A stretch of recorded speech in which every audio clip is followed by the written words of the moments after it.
Hello everyone, સ્વાગત છે તમારું મારા કિચનમાં. અને આજે હું અહીંયા એકદમ રેસ્ટોરન્ટ જેવા જ ટેસ્ટમાં એકદમ સરળ રીતથી ઘરે બનાવી અને પી શકાય તેવો ટેસ્ટી મંચાઉ સૂપ બનાવીશ. તો હવે હોટેલમાં સૂપ પીવા જવાની કોઈ જરૂર નથી. આ રીતે મારી રીતથી એકવાર બનાવી ચોક્કસથી ટ્રાય કરજો. ખૂબ જ એવો ટેસ્ટી બની અને તૈયાર થાય છે. જો તમને મારી રેસીપી સારી લાગે તો વિડીયોને સ્કીપ કર્યા વગર એન્ડ સુધી જોતા રહેજો. અને હજુ સુધી મારી ચેનલને સબસ્ક્રાઈબ ન કરી હોય તો પ્લીઝ સબસ્ક્રાઈબ કરજો. સૂપ બનાવવા માટે મેં ગેસ ઓન કરી કઢાઈ રાખી 2 ટેબલસ્પૂન તેલ એડ કરી દીધું છે. તેલ થોડું એવું ગરમ થાય એટલે મેં અહીંયા 1 ટેબલસ્પૂન આદું અધકચરું વાટી અને રેડી રાખ્યું હતું, એ અંદર આપણે એડ કરી દઈશું. અને એ જ રીતે અધકચરું લસણ પણ આપણે 1 ટેબલસ્પૂન વાટી અને અંદર એડ કરી દેવાનું. આદું અને લસણને તેલમાં એકદમ મિક્સ કરી અને થોડું એવું સંતળાય ત્યાં સુધી એને આપણે સાંતળવા દઈશું. આદું લસણ થોડા એવા મોટા અધકચરા રાખવાના, વધારે એકદમ પીસી નથી દેવાના. તો થોડું એવું આદું લસણ સંતળાઈ જાય એટલે મેં અહીંયા 2 ટેબલસ્પૂન લીલી ડુંગળી લઈ લીધી છે, એ અંદર એડ કરી દઈશું.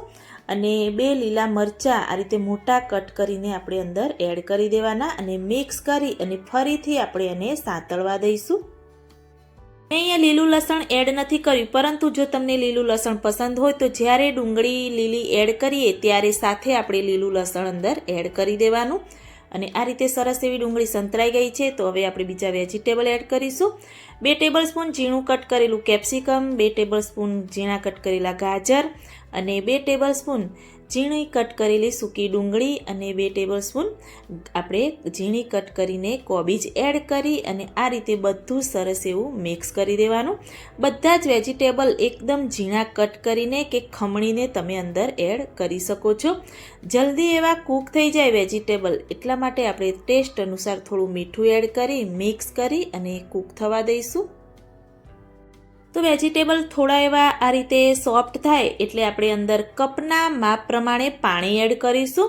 તો હું અહીંયા 3 કપ ભરી અંદર પાણી એડ કરી દઈશ. તમારે જેટલી વ્યક્તિ માટેનો સૂપ બનાવવો હોય એ રીતે તમે પાણી અને વેજીટેબલનો ઉપયોગ કરી શકો છો. મેં અહીંયા 4 વ્યક્તિ માટેનો સૂપ બનાવી રહી છું. તો આ રીતે પાણી અંદર એડ કરી મિક્સ કરી અને એકવાર એને આપણે ઉકળવા દઈશું. તો તમે જોઈ શકો છો કે આ રીતે પાણી ઉકળે એટલે આપણે 2 ટેબલસ્પૂન ડાર્ક સોયા સોસ અંદર એડ કરી દઈશું. 2 ટેબલસ્પૂન ટામેટા સોસ આપણે અંદર એડ કરી દઈશું. અને 1 ટેબલસ્પૂન હું અહીંયા રેડ ચીલી સોસ અંદર એડ કરી દઈશ. આ બધા સોસ એડ કરી અને ફરીથી આપણે એને મિક્સ કરીશું અને પાણીને થોડું 5 મિનિટ માટે ઉકળવા દઈશું. તો જે મેં અંદર સોસ એડ કર્યા એ તમે તમારા ટેસ્ટ અનુસાર વધારે કે ઓછા અંદર એડ કરી શકો છો. તો આ રીતે મિક્સ કરી પાણીને આપણે ઉકળવા દઈશું. તો આ રીતે પાણી ઉકળે એટલે આપણે સૂપને વધારે ઘટ અને જાડો બનાવવા માટે મેં અહીંયા એક બાઉલમાં 2 ટેબલસ્પૂન કોર્નફ્લોર લઈ લીધો છે અને એમાં આપણે થોડું એવું પાણી એડ કરી અને પાણીમાં કોર્નફ્લોરને મિક્સ કરી દઈશું. તો આ રીતે કોર્નફ્લોર એડ કરવાથી આપણો સૂપ એકદમ સરસ ઘટ અને જાડો બનશે. તો આ રીતે મિક્સ કરી અને એને ઉકળતા પાણીમાં આપણે અંદર એડ કરી દઈશું. કોર્નફ્લોરવાળું પાણી અંદર એડ કરી તરત જ આપણે ચમચાની મદદથી સરસ એવું એને મિક્સ કરી દઈશું. અને થોડી એવી ગેસની ફ્લેમ આપણે મીડિયમ કરી એને ઉકળવા દઈશું. તો 5 મિનિટ મેં ઉકળવા દીધું. આપણો સૂપ સરસ એવો જાડો થઈ ગયો છે. તો એમાં 1/2 ટેબલસ્પૂન કાળા મરીનો પાવડર એડ કરી અને આપણે મિક્સ કરી દઈશું. સૂપ એકવાર બની જાય એટલે આપણે એકવાર ટેસ્ટ કરી લેવાનો. જો મીઠાનું પ્રમાણ ઓછું હોય તો તમે અંદર એડ કરી શકો છો. થોડી એવી લીલી ડુંગળી ઉપર એડ કરી દઈશું, થોડી કોથમીર એડ કરી અને આપણો સૂપ સરસ એવો તૈયાર થઈ ગયો છે. તો ગેસની ફ્લેમ આપણે બંધ કરી દઈશું અને કઢાઈને નીચે ઉતારી અને આપણે સર્વિંગ બાઉલમાં સૂપને લઈ લઈશું.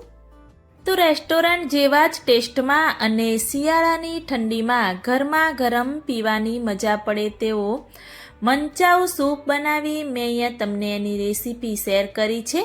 તો આ ઠંડીમાં તમે પણ એકવાર મારી રેસીપીથી આ સૂપ બનાવીને ચોક્કસથી ટ્રાય કરજો અને મને કમેન્ટમાં જરૂરથી બતાવજો. તો કોને કોને સૂપ પસંદ છે એ પણ મને કમેન્ટમાં જરૂરથી બતાવજો. અને હજુ સુધી જો મારી ચેનલને સબસ્ક્રાઈબ ન કરી હોય તો પ્લીઝ સબસ્ક્રાઈબ કરી દેજો. અને જો મારી રેસીપી તમને સારી લાગે તો મારી ચેનલને લાઈક, શેર, કમેન્ટ કરજો. મળીએ કોઈ એક નવા વિડીયો સાથે, નવી માહિતી સાથે. ત્યાં સુધી બાય બાય.